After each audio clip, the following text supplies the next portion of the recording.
c'était il y a déjà près de 6 ans. Lundi 1er octobre 2018, Charles Aznavour poussait son dernier souffle à l'âge de 94 ans.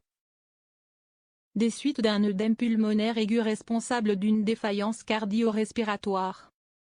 Au cours de sa carrière, le chanteur avait enchaîné les succès et était alors à la tête d'une véritable fortune. Alors qu'il a vendu 180 millions de disques dans le monde, Capital avait assuré qu'il possédait 145 millions d'euros.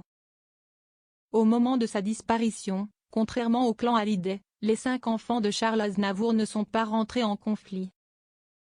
Vendredi 7 juin 2024, pour Gala, le plus jeune fils de l'artiste, Nicolas, a confié « Mon père avait bien organisé sa succession.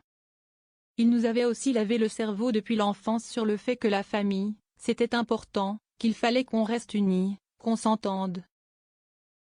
Nicolas Aznavour, il ne nous a jamais mis en concurrence. » Enfin, le jeune homme a précisé, « Et puis, je veux souligner une chose essentielle, il traitait tous ses enfants de la même façon.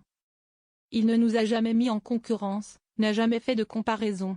Chacun a suivi sa voie, sans jugement de lui ou des autres. » Le 27 avril 2023, également dans les colonnes de Gala, c'est Mischa Aznavour qui avait assuré que leur père avait tout organisé avant son départ.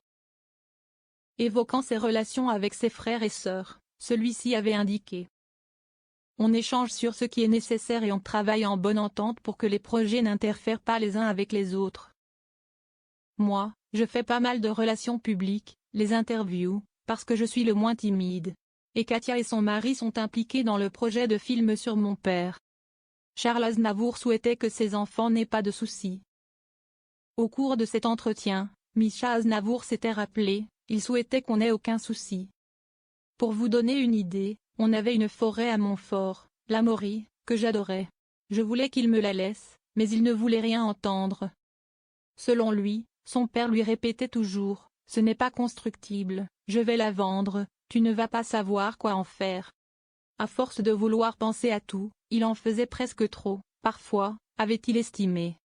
Afin d'éviter les disputes familiales, le chanteur avait préparé son testament 30 ans avant sa mort. Dans 7 à 8, sur TF1, il avait en effet confié « Je ne veux pas qu'on se batte pour une cuillère ou une fourchette, si est ridicule et si est ce qui se passe souvent,